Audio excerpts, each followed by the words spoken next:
الحمد لله الذي أعاذنا من كيد الشيطان ومكره ووقانا من نزغه وغروره. أشهد أن لا إله إلا الله وأشهد أن محمدا عبده ورسوله أرسله شاهدا ومبشرا. اللهم صل على رسوله محمد سيد العرب والعجم المبعوث إلى جميع الأمم وعلى آله وأصحابه أعلام الهدى ومصابيح الظلم. أما بعد، فيا عباد الله اتقوا الله حق تقاته ولا تموتن إلا وأنتم مسلمون. فقال الله تعالى في القرآن الكريم: أعوذ بالله من الشيطان الرجيم. بسم الله الرحمن الرحيم. ألم أعهد إليكم يا بني آدم ألا تعبدوا الشيطان إنه لكم عدو مبين وأن اعبدوني هذا صراط مستقيم. صدق الله وصدق الرسول الكريم. Ma'asyiral muslimin rahimakumullah. Semenjak Nabi Adam alaihissalam diciptakan Allah, setan sudah memusuhinya, menggoda dan mengajaknya untuk jauh dari Allah. Berbagai tipu daya dilakukan untuk maksud tersebut, dimulai dengan menumbuhkan keraguan atas titah Allah untuk tinggal di surga, dibujuk untuk menyaksikan janji dan perintah Allah, bahkan dia bersumpah bahwa dia adalah penasehat tulen baginya.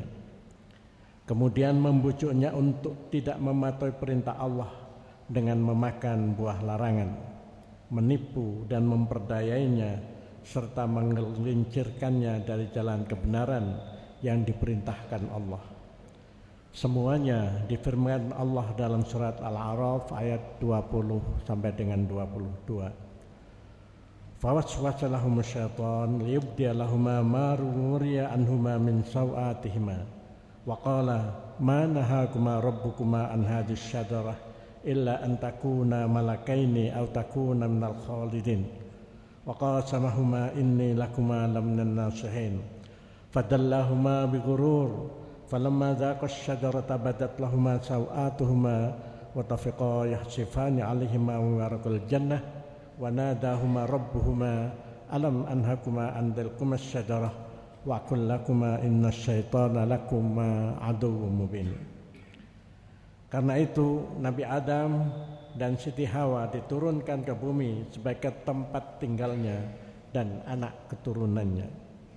Dan Allah mengingatkan mereka berdua bahwa setan adalah musuh sejati bagi mereka. Wa qul lakuma innasyaitana lakuma aduwwum mubin.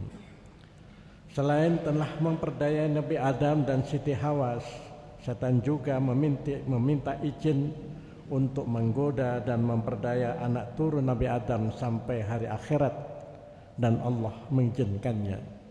Sebagaimana difirmankan Allah dalam surat Al-Hijr ayat 39. Qala Rabbi bima awaitani la uzayyinanna lahum fil ardi wa la ughwiyannahum ajma'in.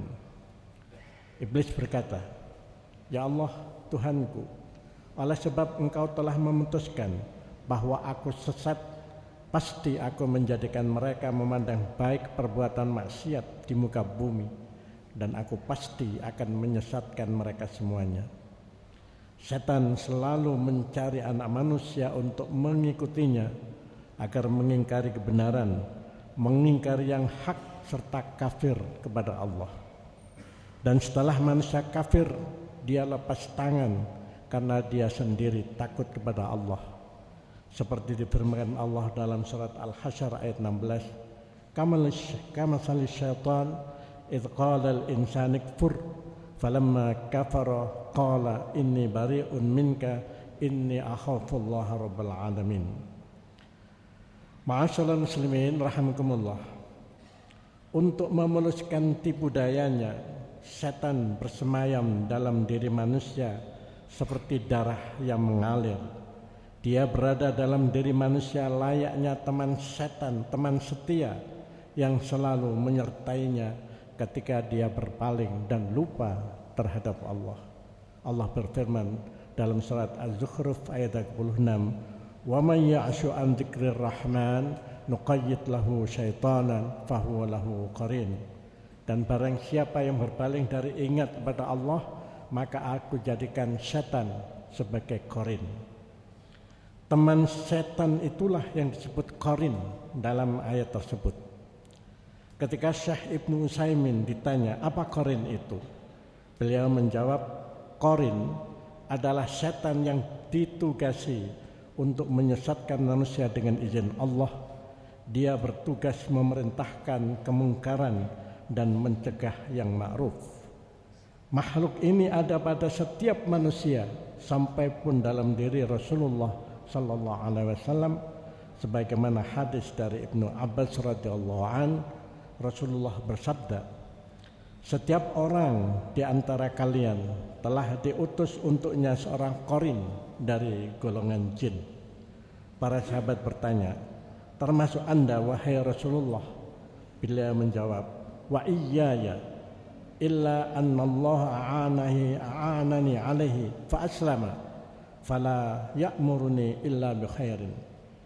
Termasuk saya, hanya saja Allah membantuku untuk menundukkannya sehingga dia masuk Islam. Karena itu dia tidak memerintahkan kepadaku kecuali yang baik. Ma'asyiral muslimin rahimakumullah.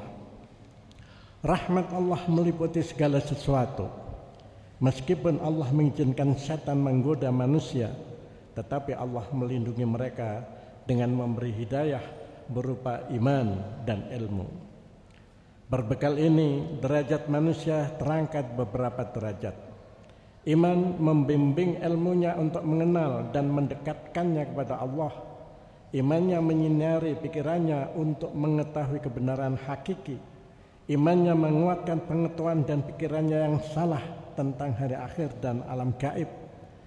Dia tidak akan mengatakan bahwa alam akhirat itu ramalan belaka. Kepintarannya yang dibarengi dengan keimanan yang benar akan menuntunnya mengikuti jalan yang lurus, pemikiran, ideologi yang hak. Dia tidak mengikuti jalan, ideologi atau pemikiran lain yang menyimpang dari imannya. Sebagaimana perintahkan Allah dalam surat Al-An'am ayat 153, wa anna hadza sirati mustaqima fattabi'uhu wa la tattabi'us subula fatafarraqa bikum an sabilihi dzalikum wasaqum bihi la'allakum tattaqun. Semuanya itu akan membawanya dekat kepada Allah. Sebab ilmu yang bertambah, kecerdasan yang hebat, kepintaran yang tinggi, titel akademis yang mentereng, berderet dan bertumpuk yang tidak membawanya dekat kepada Allah, tidak akan berbuat apa-apa selain jauh dari Allah. Sebagaimana disabdakan oleh Rasulullah SAW dalam hadis Abu Mansur dalam Musnad Al-Firdaus, beliau bersabda, man izdada ilman wa lam yazdad hudan lam yazdad minallahi illa bu'dan. Dalam hadis dhaif dari Ali disebutkan, barang siapa yang bertambah ilmunya dan bertambah pula cintanya pada dunia, dia tidak mendapat apa-apa selain kemarahan Allah. Hadis-hadis lain yang semisal dengannya dikutip oleh Imam Al-Ghazali dalam kitab Ihya Ulumuddin untuk menunjukkan dampak ilmu. Orang pintar ada kalanya menimbulkan kehancuran dan bahaya besar, atau kebaikan dan kebahagiaan yang besar pula. Karena itu Umar bin Khattab radhiyallahu an sangat mengkhawatirkan adanya orang munafik yang alim. Katanya, inna akhwafa ma akhafu ala hadhil ummah al-munafiqul alim. Qalu, wa kaifa yakunu munafiqan aliman? Qala, alimul lisan, jahilul qalbi wal amal. Beliau berkata, sesungguhnya yang paling aku takutkan atas umatku ini adalah orang munafik yang alim. Mereka bertanya, bagaimana mungkin orang munafik itu alim? Beliau menjawab, alim lisannya, pandai bicara, tetapi bodoh hatinya dan amalnya, kosong pikiran dan perbuatannya. Itu agaknya yang dikatakan dalam peribahasa lama, tong kosong berbunyi nyaring. Ma'asyiral muslimin rahimakumullah. Sekiranya Allah memberi kita ilmu, hendaknya diarahkan untuk kebaikan bersama, mencerdaskan dan menyejahterakan bangsa, bukan untuk embel-embel dan pencitraan semata. Karena orang lain bisa menakar bobot ilmu yang kita miliki.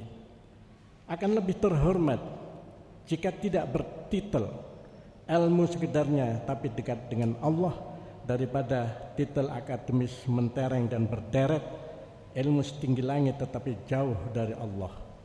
Jangan karena setitik ilmu yang kita miliki menjadi kita sombong. Kesombongan yang akan menyeret kita masuk ke dalam kelompok sindikat kejahatan yang di dalam Al-Quran disebut dengan setan. Karena itu mungkin orang akan mengatai kita orang pintar berhati setan. Na'udzubillah min dzalik. Ma'asyiral muslimin rahimakumullah. Mari kita sadari dengan benar dan kita cermati dengan sepenuh hati bahwa hanya perlindungan Allah yang dapat menyelamatkan kita dari setan. Firman Allah, wa imma yanzaghannaka minasyaitan nazghun fasta'id billah innahu sami'un alim.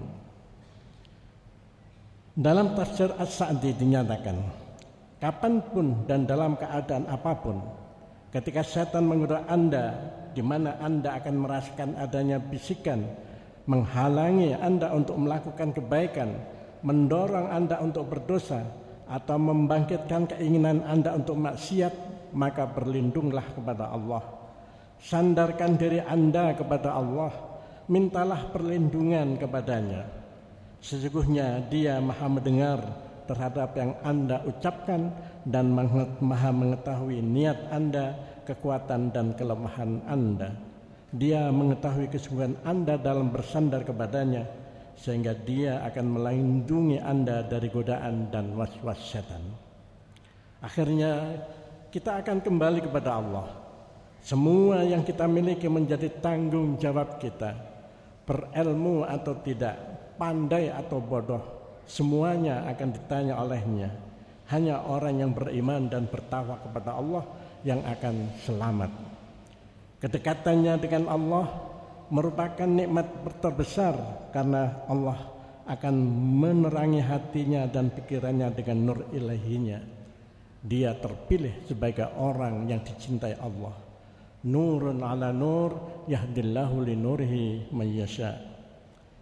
Ilmu dan iman yang dianugerahkan Allah kepada kita semoga dapat menyelamatkan kita dari godaan setan. Semoga ia dapat menghalau rayuan setan dari kita.